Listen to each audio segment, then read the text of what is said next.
condiciones. La primera es que tenga establecimiento, en España, muchas veces no es el caso, que exista algún otro criterio de conexión a través del derecho internacional o que trate datos utilizando medios en España, que como veremos es el elemento nuclear. Bien, ya tenemos a este señor. ¿Qué ocurre con otros agentes que entran en juego? Como se nos ha dicho bien, los proveedores de aplicaciones se encuentran en la misma posición que el responsable principal. Si al proveedor de aplicaciones se les pasa un dato y lo tratan en sus sistemas, son responsables. Esto lo pueden ustedes encontrar muy bien estudiado en un dictamen que hizo la Autoridad Canadiense de Protección de Datos, cuya conclusión, de nuevo muy resumida, es Facebook o cumples la ley de Canadá o sales de Canadá. Pero en el que se constataron que efectivamente se estaban produciendo comunicaciones de datos a proveedores de APIs sin ningún tipo de información previa ni consentimiento del usuario. Segundo escenario posible, ¿y los que juegan dentro de la red social? ¿Qué papel tienen? Y aquí es donde se fijan los criterios a los que se ha referido el anterior ponente. Y de ellos hay que destacar, yo creo que dos y criticar uno.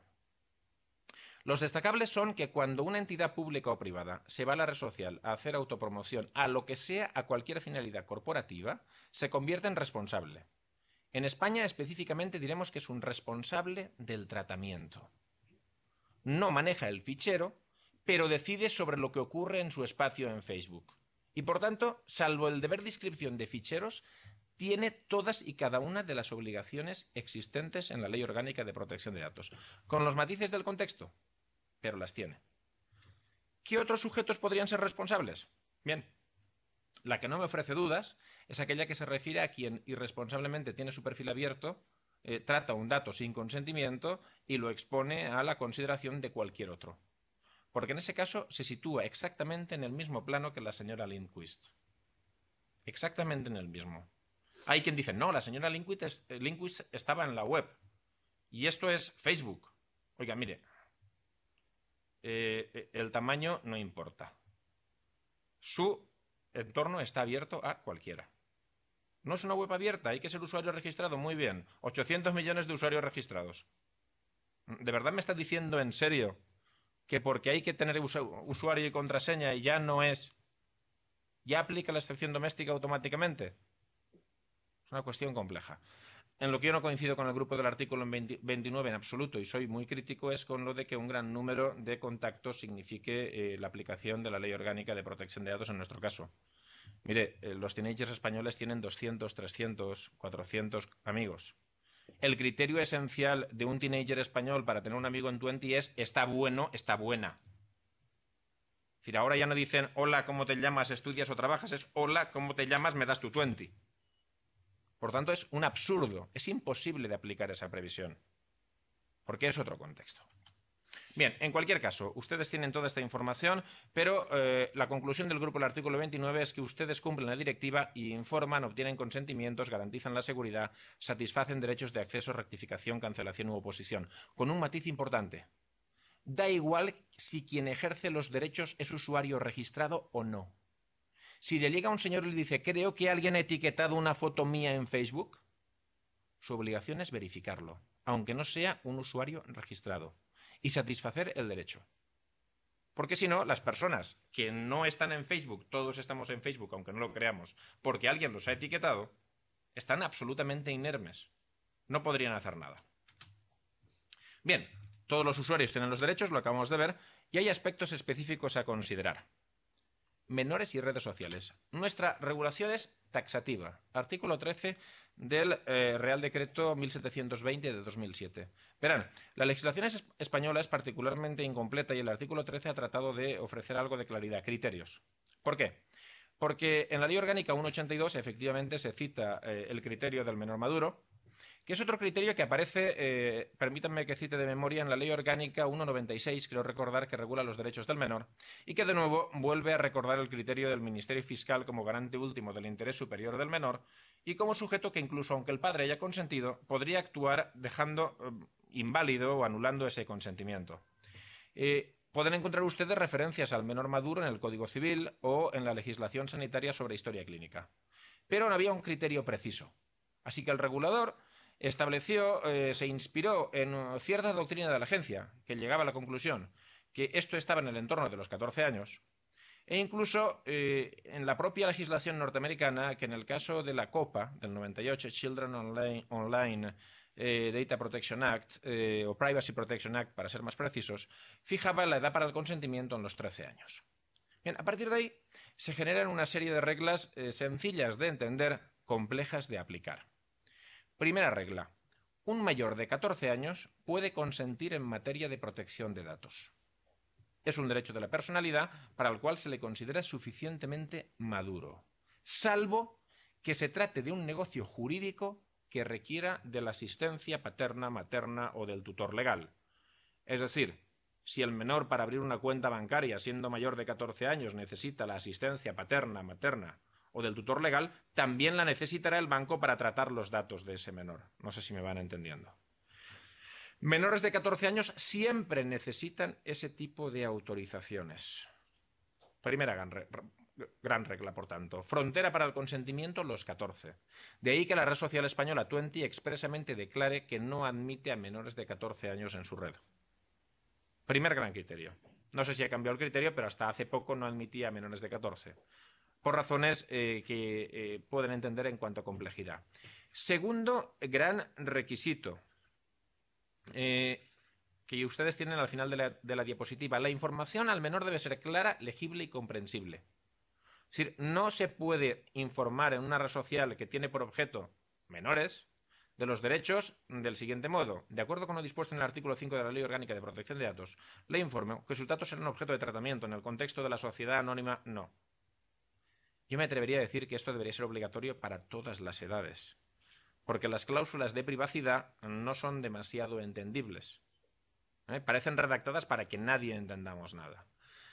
Por tanto, información clara y comprensible, lenguaje llano. Tercer gran criterio. No se puede utilizar al menor como instrumento para tratar datos de su entorno familiar. No se le puede preguntar al menor qué coche tiene tu padre, en qué tipo de casa vives, cuánto ingresa tu padre.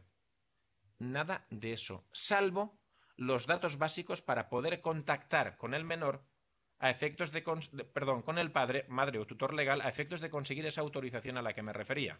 El regulador sobreentiende que es muy posible que en Internet el primero que llegue a la ficha sea el propio menor. Y en ese caso admite una cierta inversión del procedimiento, permitiendo un tratamiento inicial solo ordenado a obtener el consentimiento paterno exclusivamente. De modo que mientras no se tenga ese consentimiento, difícilmente se podrá tratar ningún dato más.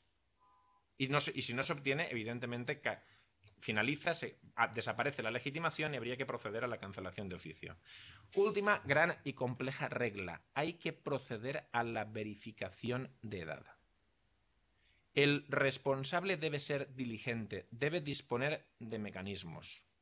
Esto es muy complicado, es imposible, no se puede hacer. Una pena que en la página de la Federal Trade Commission de Estados Unidos se describa con toda precisión algo llamado Sliding Scale Mechanism, que explica cómo se puede hacer. De modo imperfecto, de modo impreciso, de modo no exacto. Pero hay distintos mecanismos que pueden permitir establecer criterios para la identificación de un menor. Váyanse ustedes a cualquier portal de cómics americanos y verán cómo primero el niño se registra, después le piden datos de confirmación respecto de cómo dirigirse a su padre. En tercer lugar, le facilitan al menor una dirección de Internet a la que el padre debe enviar una ficha formalizada con documentación digitalizada que acredite que efectivamente es el padre del menor y consiente. ¿Que cuesta un poco más? Hombre, claro. No querrán ustedes que esto sea fácil. Que yo sepa, los señores que han instalado una gasolinera en Santiago han tenido que hacer un proyecto de ingeniería de los materiales. ¿O es que dijeron que querían instalar una gasolinera y la instalaron? ¿Y habrán pedido licencias municipales o no? Pues quien quiere tratar datos de menores como objeto de negocio tiene que pasar por el artículo 13. Y si eso tiene costes, también tiene costes construir una gasolinera o llevar un autobús escolar. Los menores además se exponen a todo tipo de riesgos. Ustedes los conocen y yo no me voy a extender, pero les pondré un simple ejemplo. Un menor que sin ningún tipo de asistencia abre una cuenta en Hotmail. Nadie le dice nada. Se llama Paco Pérez. Hay 2000 Paco Pérez en Hotmail. Y tiene que poner su nombre y un número. Hay un 50, un 60, un 70, un 80% de posibilidades que ese número sea su año de nacimiento. Una vez su cuenta ha ido a parar a repertorios de spammers, es una cuenta codiciada por todos los pederastas del mundo mundial. Porque hay nombre, apellido, sexo y fecha de nacimiento. La simple estupidez de abrir una cuenta en Hotmail. El paso siguiente, hacerse amiguito en una red social, es casi matemático. Y a partir de ahí, con técnicas de ingeniería social, reventamos el correo del niño, empezamos a amenazarlo y llega un grooming. Así que formar a los menores sobre cómo, no sobre lo terrible y peligroso que es Internet, sino sobre cómo controlar su información, resulta absolutamente estratégico y debe ser un compromiso ético y social de asociaciones de privacidad, colegios de ingenieros, pero sobre todo de la autoridad pública educativa. Porque en este territorio hay bastante en juego. Bien, lo acabo de decir, así que las empresas además se enfrentan a diversos escenarios. Hemos hablado de algunos de ellos.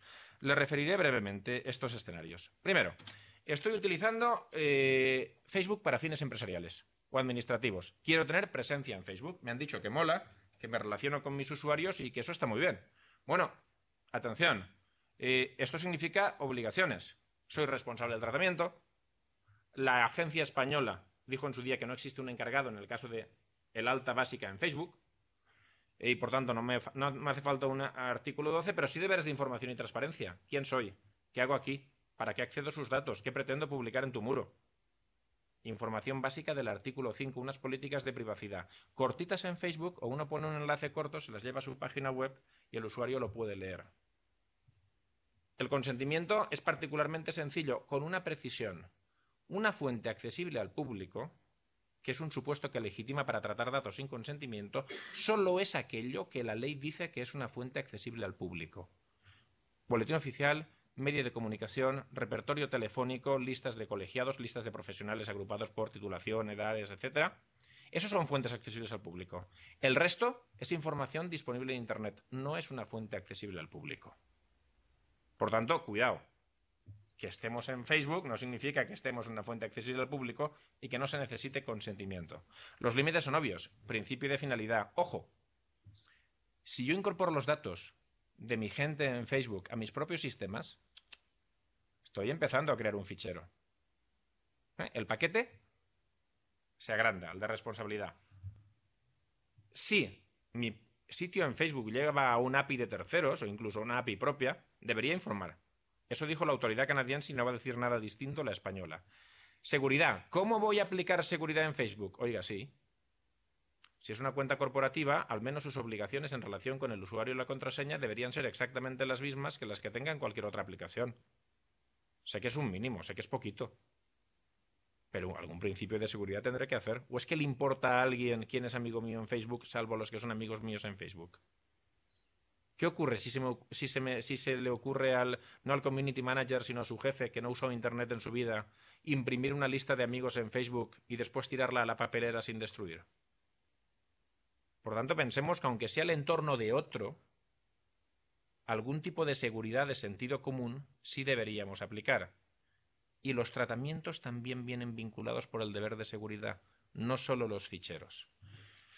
Se pueden aplicar, se ha dicho antes, las previsiones de la Ley de Servicios de la Sociedad de la Información, aunque esto está bastante por madurar. Y se está empezando a trabajar, hay un dictamen del grupo del artículo 29 y la Directiva Telecom lo contempla, las cuestiones de marketing viral y comportamental. Por supuesto, los derechos se matizan. El derecho de acceso se ejercerá siempre